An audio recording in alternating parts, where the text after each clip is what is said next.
Hello students, question number 6 from JEE Main 2021, 26 August, shift 2. The question is, let yx be the solution of the differential equation 2x square dy plus e की power y minus 2x dx is equal to 0 where x is greater than 0. If y of e is equal to 1 है तो y of 1 value बताना है क्या आएगा. तो हम लोग यहाँ पर प्रॉपर पहले तो क्वाड्रेटिक इक्वेशन अगर बनाए तो 2x square upon d x and आएगा प्लस ई की पावर y एंड माइनस आएगा 2x इज इक्वल टू है 0. तो ये हो जाएगा 2x square d y upon d x and है minus 2x is equal to हो जाएगा माइनस ई की पावर y. कुछ इस तरीके से आएगा. उसके बाद हम लोग 2x स्क्वायर से डिवाइड कर देंगे इस पूरी इक्वेशन को अगर, और साथ में e की पावर y से भी डिवाइड कर देंगे तो e की पावर माइनस y यहाँ पर आ जाएगा D Y by D x and 2x square यहाँ से हट जाएगा, माइनस 2 से 2 कैंसिल, x से x कैंसिल, तो एक x बचेगा यहाँ पर. तो यहाँ पर भी e की power minus y upon x बचेगा और उसके बाद फिर इक्वल टू हो जाएगा माइनस 1 अपॉन 2x स्क्वायर हो जाएगा. ये एक रिड्यूसेबल टू लीनियर इक्वेशन है. e की पावर माइनस y को मैं t सपोज करूँगा अगर, तो यहाँ फिर माइनस के साथ में हम लोग इसको t मान लेते हैं. तो e की power minus y d Y by D x का वैल्यू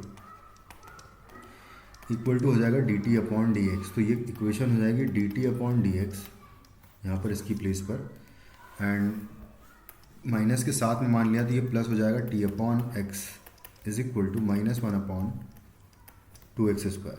तो ये एक लीनियर डिफरेंशियल इक्वेशन है. इसका इंटीग्रेटिंग फैक्टर कैलकुलेट कर लूँगा मैं. तो हो जाएगा 1 अपॉन एक्स डी एक्स का इंटीग्रेशन, तो हो जाएगा e की पावर ln x. तो बेसिकली x आ जाएगा हमारा इंटीग्रेटिंग फैक्टर. तो यहाँ से लिखूँगा मैं dependent variable into integrating factor, यानी कि x is equal to minus 1 upon 2x square into integrating factor का इंटीग्रेशन कर देंगे. तो ये cancel out, t into x is equal to हो जाएगा माइनस 1 अपॉन 2 ln x हो जाएगा ये. और उसके बाद फिर प्लस कांस्टेंट भी लिख देता हूँ मैं. t का वैल्यू मैं यहाँ पर सब्सटीट्यूट कर दूंगा, माइनस e की power minus y into x है और इज इक्वल टू है minus 1 upon 2 ln x plus constant. y पर वैल्यू उसने कहा है कि 1 वैल्यू मिल रही है, यानी कि y is equal to 1 for x is equal to e. इसमें सब्सटीट्यूट कर देंगे अगर तो माइनस e की पावर माइनस 1 हो जाएगा यहाँ पर एंड इंटू आएगा e यहाँ पर is equal to minus 1 upon 2 ln e होगा एंड प्लस कांस्टेंट है. ये हो जाएगा 1, तो यानी कि minus 1 is equal to minus 1 upon 2 हो जाएगा प्लस कांस्टेंट. तो यहाँ से कांस्टेंट का वैल्यू आ जाएगा minus 1 upon 2. Minus 1 upon 2 constant आ गया. तो उसके बाद फिर हमसे पूछा है कि माइनस 1 और यहाँ पर आ जाएगा माइनस 1 अपॉन 2. आगे पूछा है कि y ऑफ 1 का वैल्यू क्या आएगा, यानी कि x इक्वल टू 1 पुट करके y की वैल्यू निकालनी है क्या आएगी. माइनस ई की पावर माइनस वाई इंटू 1 हो जाएगा equal to minus 1 upon 2 into ln 1 हो जाएगा यहाँ पर जो कि 0 हो जाएगा एंड माइनस 1 अपॉन 2 है. तो माइनस ई की power minus y is equal to हो जाएगा माइनस 1 अपॉन 2.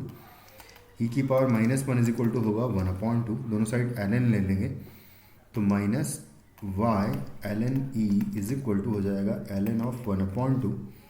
तो यहाँ से y इज इक्वल टू आ जाएगा माइनस ln 1 अपॉन 2 जो कि होगा ln ऑफ 2 हो जाएगा. तो फाइनली हमारा आंसर इस क्वेश्चन का हो जाएगा ऑप्शन 3. Thank you.